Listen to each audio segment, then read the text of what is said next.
Hey everyone, we're live streaming right here on YouTube December 12th. We'll be watching the Game Awards live. Come by, chat with us, and see our reactions to all the crazy reveals and craziest moments of the night.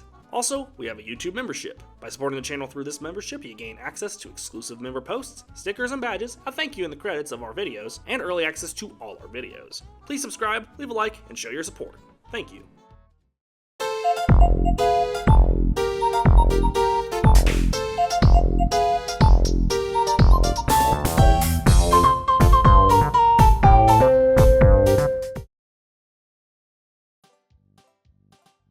So the cool thing about November is that even the worst film of the month is only below average. Here is the latest film from Robert Zemeckis, following a generational story, love, loss, life. Hey look, Tom Hanks, Robin Wright! You guys remember them from Forrest Gump, right? That's the thing. The movie's biggest selling point is being a Forrest Gump reunion, because without that, the film has absolutely no substance. It's not like annoying or overbearing, it's just really boring.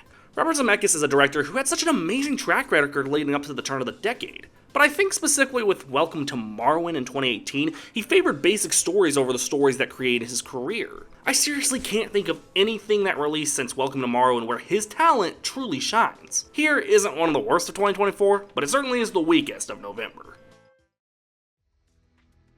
What's wrong with it? I heard so many reviews say this was one of the worst films of the year. Yeah, right! This is a Christmas action film, albeit those are rare, directed by the director behind Jumanji Welcome to the Jungle and Jumanji The Next Level. Well, I like those movies. They're funny enough. Honestly, if you told me the biggest issue was Dwayne Johnson, I'd understand, as he was easily the weakest main actor. But Chris Evans saves the film for me. He's surprisingly good as a douchebag.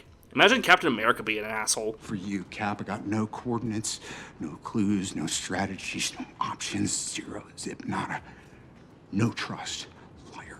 Shut the fuck up, Tony. It's imagined enough. It ain't a masterpiece, but I found it fun. Nothing special, but there's enough to where it's not boring. I guess it can be a little mean-spirited, but what's wrong with that?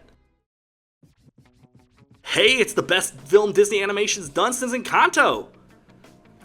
Moana 2 is far from an awful movie. It's not even bad. Just standard of what we expect from Disney nowadays. The songs are at least somewhat cohesive, unlike the ChatGPT sponsored Wish. None of the characters are annoying, but I find it kinda weird how Moana needs a strong team and she brings a fucking elder. I will admit, I'm glad the twist villain I thought they were setting up didn't happen. That would have ruined the film for me. And her song, wait, what? It isn't bad? I got 3/4 in the film without Dwayne Johnson singing, and yeah, his song was the worst one, sorry. The animation is still gorgeous. I remember watching Moana back in 2016, and I was 14 at the time, and said, the water animation was beautiful. And it's still so impressive how much 8 years has changed. But yeah, it's incredibly bland, yet way more passable than last year. Here's hoping Zootopia 2 will bring things back. I'm doubtful.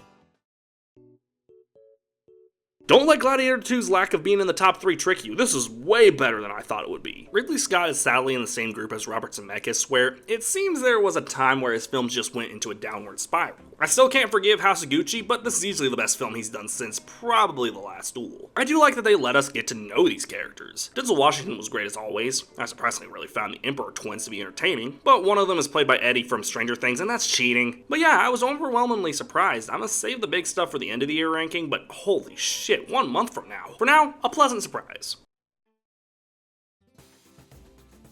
Hey 24, slow down, y'all! You can only have such an epic year. Heretic is the latest from, at least to me, the current kings of indie filmmaking, A24. This one stars Hugh Grant, and look, I've always seen Hugh Grant as a horror icon. You don't just get to be in Love Actually and not walk away with that title. This is a very disturbing yet somewhat eerie horror film that turns Hugh Grant's fright factor to 11. The only things keeping it back were some pacing issues, but for me, a highlight in an already amazing year for A24.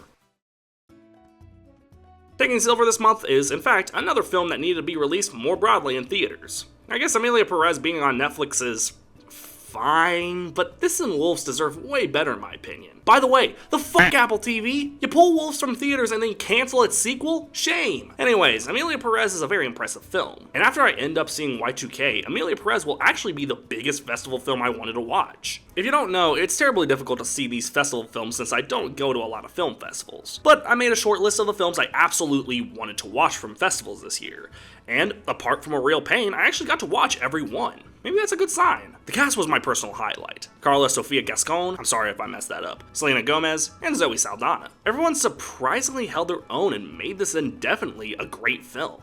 And hey, this is actually my first foreign language film on any of my year rankings, so yeah, congratulations to Emilia Perez. And thank you, Poppy, for my comments for reminding me it released. You know what? Why should I be surprised?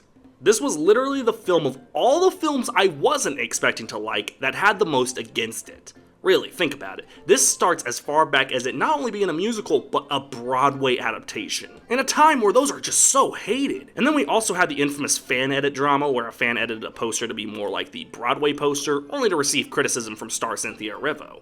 That definitely made this uncomfortable. Oh, and how about the Mattel dolls from the films just accidentally having porn site addresses on the boxes? Yeah, alright. And don't get me started on the press tour. Look, I've paid attention to movies for about 6 years now. I have seen some bad press tours, but dude, this one takes the cake. I'm not gonna go too into it, but with all that, of course Wicked was not only my favorite of November, it is one of my favorite movies of this year. I don't think I've been emotionally attached to a film like this since probably Inside Out 2. And if you want to go into holy shit levels, I'd even go as far back as Across the Spider-Verse. Wicked is that good. Like, I had goosebumps watching this. The music, I mean, if you've ever heard Wicked songs, you know they slap. I was humming Defying Gravity on the drive home. Both Cynthia Erivo and Ariana Grande bring such passion to these roles. I kept hearing Grande always wanted to do this role, so it's kinda cool to see her in this position. And Erivo, despite her behavior, I will ignore that since I try to keep my thoughts on the movies to the movies. Cynthia Erivo at least needs a Golden Globe. An Oscar? I don't know, but she is powerful in this role. There's a scene where her and Glinda do this dance at this party, and she is just so believable here. If I had to actually say what my least favorite part was, Jeff Goldblum was corny. I like Goldblum, check out the one season of Chaos we're ever gonna fucking get, thanks Netflix, but he just is way too corny, way too goofy. I don't know how the wizard acts in the musical, but Goldblum didn't sell it for me. Everything else, though, was fantastic. This is truly how you should do Broadway adaptations. Don't slow songs down because the actress can't sing. Don't make Ben Platt look awkward in a high school setting. Don't be Cats. Just do what the musical did best and make it your own. It makes sense the director here was John M. Chu, who also directed In the Heights, another great Broadway adaptation. If this is any indication of his talents with Broadway shows, let him do Cats. Let him do...